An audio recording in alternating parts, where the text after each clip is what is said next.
USCFootball.com, I'm Keely Eure here with Dan Weber for instant analysis of USC's 30-23 victory over the number 10 ranked Utah Utes. Now, Dan, I think we need to start with the unexpected hero tonight in an unexpected win. Redshirt junior quarterback Matt Fink gets the nod after Kedon Slovis goes down on the second play of the game. Now, Matt Fink is someone who, after the spring camp, went into the transfer portal. He was third on the depth chart, came back after JT Daniels got hurt, was QB3. He woke up this morning as QB2, and then ended the night on Fox's post-game show in between Matt Leinart and Reggie Bush. So what a journey for Fink there. Yeah, I think the win was less unexpected than Matt Fink doing what he did. I mean, 20 what we said, 22 or 21, 30, 351 yards, 3 touchdowns. Had the one interception, but he was just nails. And the way he started, I mean, it looked like he'd been out there his whole life. I mean, that was amazing that they didn't feel like they had to adjust for him being in there, that they just thought, yeah, we'll just go with what we were doing. They did. They threw it down the field. They did let their players make plays. Like Michael Pittman just was sensational. Tyler Vaughn's, Amon-Ra. I mean, it was what that offense is supposed to look like, and you're running it with your third-team quarterback who you got to give. I mean, Clay said you had to believe him when he said any one of our 4 quarterbacks can execute this offense. Yeah. It is a quarterback-friendly offense. There's no question about it. But his poise and his ability to just take over, his experience comes through. He's bigger, stronger, got a much more accurate, much stronger arm. But and he said afterwards, I knew my time was going to come. That's why I came back. It must have been really tough to play as well as he did in the fall and still be third team. Yeah. That had to be really difficult for him.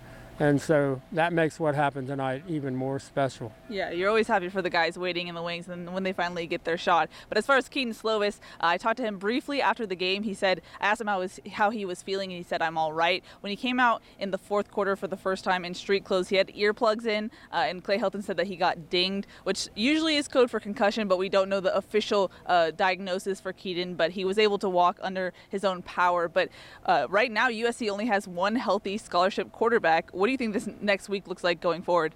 Well, I don't think we know. I mean, the concussion protocol is more difficult. It's more serious. It's more involved. There are more things you got to get through. Like KJ Costello for Stanford, the week of the USC game, he didn't get it back. He didn't get back. Yeah. They waited all the way till Friday, and he wasn't back and didn't get back for the USC game. So I don't know where that leaves you.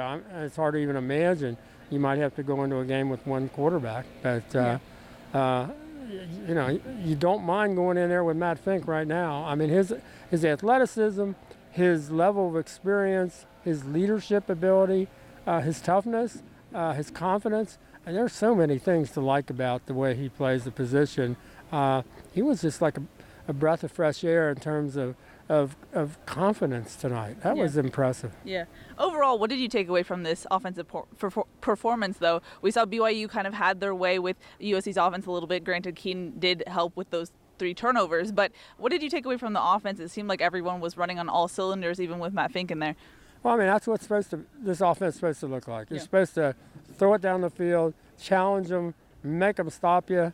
When they were in man, the decision was clear that their guys can't play our guys, and they couldn't. I mean, not only is Michael Pittman going over them and going over 2 of them, and then he'd catch it, and on the one touchdown, he just ran away from them. That shouldn't happen. I mean, these smaller guys that are trying, to defend him, at least I'll be able to catch him.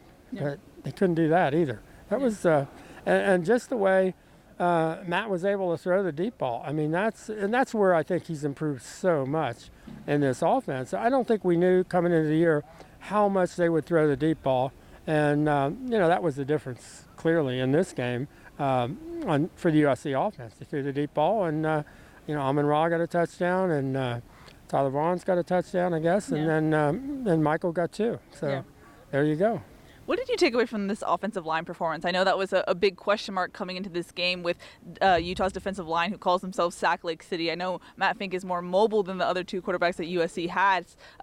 As I know, I heard from Brett Nealon that Graham Harrell got a little mad at the offensive line at halftime. He chewed them out. They came out performed better. But what did you take away from what they were able to do against this Utah defense? Yeah, I think it really helped to have a guy could escape. I mean, there were a couple of times he escaped where you thought, how did he do that? Where he spun out 360s and he was a threat. And I think Utah realized that fairly quickly. And it made it difficult for Utah to know exactly what to do with Matt, because as much trouble as USC has with their pass rush and having to realize we got to stay under control, we got to keep in our lanes, we can't go crazy because they're going to run by us. I think Utah got into that same place a little bit where they just weren't sure, and that's great when you can have a mobile quarterback with experience who can throw the deep ball or can hit the ball into the seams. And I just thought, again, we couldn't say enough about Keaton Slovis's first start against Stanford. We can't say enough about Matt Fink's coming in off the bench and almost a start. I mean, every play except two tonight. I mean, it's just amazing that USC's had two quarterbacks come in and win games for them the way they have. Yeah, it's pretty remarkable. Now, on the other side of the ball, you already kind of alluded to it, but it seems like the more we see this USC defense, they're more like a bend but don't break type of defense. Now, I think the bending kind of comes from missed tackles. What do you take away from how the team is practicing and how that carries over into games? Well, I would like to see them be able to tackle in practice more. I just don't think the drills, all the form tackling and all that kind of thing, I don't think that gets you ready to play against a Zach Moss or certainly a Tyler Huntley. I mean, Tyler Huntley, for example, they used him to run to the edge a number of times. I'm not sure why they didn't more, but you've got an elusive quarterback that they have trouble with and taking advantage of you on the edge, which USC has trouble with. So you put the two together, that's not a good combination. But whenever Utah tried to run it up inside, almost, especially when they got close, boy, they had a lot of trouble. USC will hit you if they can catch you, if they can get set up for the tackles. And USC will gang tackle. I mean, when they gang tackle, they're in good shape. But sometimes you're going to be isolated one-on-one, and with a Huntley who's scrambling, and you got to make the takedown at that point. And they know they're not getting that part of it done. The fact that they don't change up what they're doing in practice worries you a little bit. I think this defense could be really good if they got more game ready during the week in practice. What does that mean? You're taking more chances for injuries. There's no question about that. But they got a lot of people who will hit you, and probably really want to hit you, and are frustrated because, again, this is a really good team. I mean, they got a break that Moss injured his shoulder fairly early, but as Utah was saying, they've got one after another running backs. I mean, they just got, they can just keep running. They had four in the first half that gained 23 or more yards. So, I mean, they can run the ball, and I just think it's hard to get ready for a team like that if you don't really go through kind of a game type preparation every day. And I just don't, that's not happening. Dan, you mentioned players that are willing to hit you. I think one of those guys is true freshman defensive end Drake Jackson. He got his first sack and safety tonight. A great game for him. What do you take away? I know USC's defensive coaches preseason didn't want to crown him as great as he was because he hadn't played in a college game yet, but I think we've seen enough from Drake so far this season. Yeah, he's pretty much a natural. I mean, he just, because somebody said, well, what was that move? And he, just a normal rip move and no big deal. And he kind of expects himself to make plays like that. So I don't think he's exactly in awe of that. And he knows what kind of a physical talent he is. I mean, a guy his size that can do the full 360 flip or whatever the heck that is, that he can, like a cheerleader be lucky to do it. And here he is at 275 pounds and can do it. I mean, he's got an unusual, athletic body. He's got great quick hands. And I thought they knew when they had their chances to knock the ball loose like they did on the goal line, or to get the safety when they had them in the end zone. I thought they showed a lot of smarts in terms of situational play for the USC defense. Yeah. Now, coming into this game, we knew it was going to be a must-win for USC, not only coming off the BYU loss, but what it means for the Pac-12 South. But what do you take away from this team? I know Clay Helton and Graham Harrell both have described this team as special. These kids are special. They're going to do special things by the end of the season. But what do you take away from the first 4 games of who this team it really is? And Clay also said, we've got a whole lot to clean up. And absolutely, they got a lot to clean up. So we'll see if they keep cleaning it up. I mean, they played with a lot of heart. They play with a lot of physicality. You just wish they had a little more ability to have that going for them every day in practice, because I think this team could be really special. I think when they were talking about it, who was it? Somebody asked one of the offensive guys, does it help you, and maybe it was Matt, does it help you playing against this defense in practice? And he said, well, we don't go against this defense really that much. It's more like against the scout team. I always thought that the best way to keep teams competitive, and maybe you only do it for 7 or 8, 10 plays a day, but getting the ones against the ones for just enough to get where that guy's going full speed and he's really good, and your guys are going full speed and they're good. And for both groups, it really helps. If they could figure out how to do that, how to integrate that kind of daily competition, I think it would really, really, really help. I mean, you just hate to see them out there kind of trying to make up for, well, we don't quite get to do this in practice, and we hope we're going to be ready to do it in the game, but we're not sure. Yeah. Now, after a win like this, I know Utah hadn't really played anyone besides BYU coming into this game, but does it change how you feel about this USC team at all, given what you've seen today and maybe against Stanford? Well, I do think it helps. USC's been challenged, whereas Utah had the road game 45 miles down the road against BYU, and then they had 2 kind of setups at home. So I think I think that helped USC in this game. I mean, I think this was a big challenge for Utah. I'm not sure I would have been.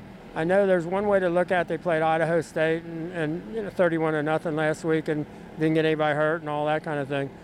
I might have wished, if I were Utah, that I would have had somebody who could really. I don't think Brigham Young, for example, was ready to challenge Utah in game 1.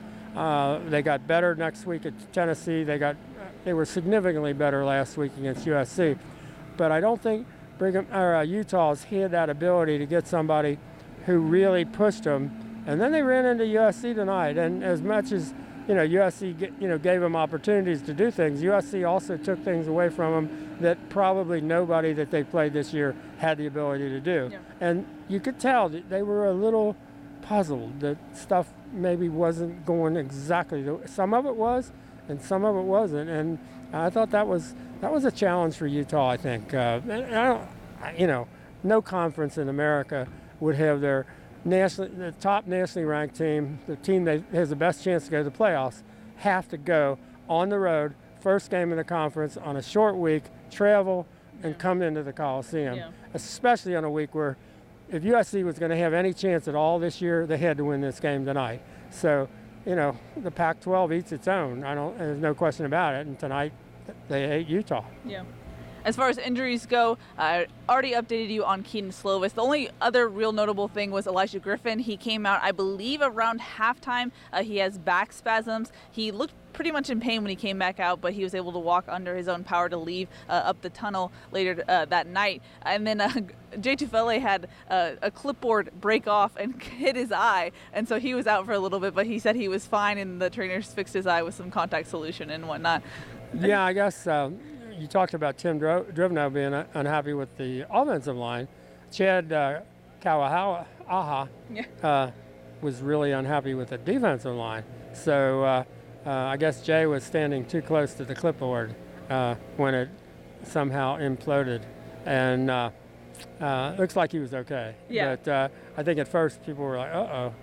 did your coach just, bop you in the eye? But so I like to hear those stories, actually. I want those coaches to be mad at those guys for a while. I mean, Clay kept saying it's a big man's game, and I think there are times you got to be a lion tamer in the cage with those guys, and you got to really, show them who's the boss and challenge them and come after them, and they pay attention to that.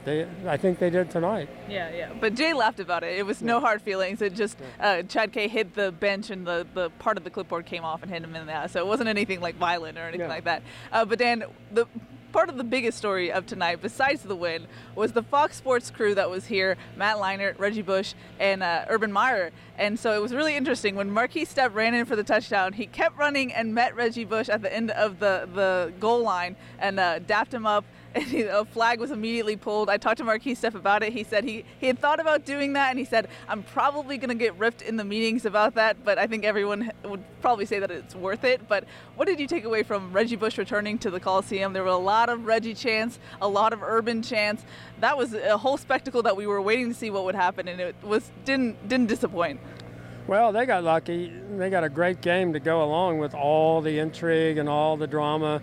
With the hour-long pregame show right down next to the tunnel, with the fans gathering, down, in that section.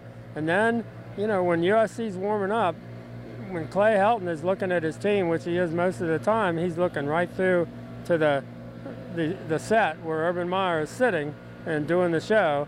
It was really interesting. I mean, I don't know that we'll ever see anything like that again, where you have, the people's choice to be the next coach is doing the analysis of the game, where the coach, that his own fans want him to replace. I mean, that's bizarre, and it's amazing that would be, say, the number one story when Reggie Bush has been banished from USC for 9 years. Yeah. Think about that. I mean, this is his return that a lot of people were wondering would it ever happen. And it's not even the lead story. I mean, it may not be one of the two lead stories after Matt Fink tonight. It's just kind of amazing. It's USC. There's always going to be news that you just don't expect at USC. That's just the way it is. I will say, though, Reggie Bush was maybe like 1B after Matt Fink. A lot of the players were fighting him on as they came off the field, and he pointed at them. I know a lot of people got kind of emotional about that, which was crazy. But Dan, although we thought maybe the Urban Meyer story would be, and that might have been the case had they lost, true, or had they played badly. But when they played well, it's kind of like, okay, they're good, go get them, guys. So that story probably moved down a little bit. That's correct. Yep. Yeah. Alrighty, any final thoughts, Dan, before we wrap it here on the Coliseum field? Well, it changes the whole, where does this season go? I mean, next week, is Washington. They've already lost the home game to Cal. They don't look unbeatable. And then you got the week off in Notre Dame. It certainly changes everybody's viewpoint. Yep. That's for sure. What else it means, I don't know. But it was fun, and you're happy for them. You're happy for these kids being happy with how they played, and that's great because they were really, really down after last week. That was, and this is a win that you can say now, man, I'm really happy or unhappy about last week. True. After you see this one, you think could have been 4-0, and man, where would we be? I mean, if you look at it, if they're 4-0, they replace Utah as number 10. Yeah. I mean, they do. Hard to argue with that, yeah. Yeah. I mean, so they'll be ranked now, but what would have been, and then, that makes the Washington game really interesting. And if you somehow get through that, what does that do for Notre Dame? So, I mean, what might have been. But still, haven't lost a game in the Pac-12. True. So, I know I saw last week 4 different bowl projections, and 3 of them had USC at the Sun Bowl, the Cheez-It Bowl, and I'm trying to think the other one. And the 4th one didn't have USC going to a bowl, but they had them at 3 different bowls. Oh, Las Vegas, Sun Bowl, Cheez-It Bowl, Las Vegas Bowl, and no bowl. And I'm thinking, That really changes now after tonight. That changes. Yeah. Where that projection is, I don't know. You got to keep playing every week. But this game changes how this season is going to go. Yep. We knew it would be a must-win, and now we'll see how it goes from here. Alrighty, that's going to wrap it up from the Coliseum. For Dan Weber, I'm Keely Eure. For more, check out uscfootball.com.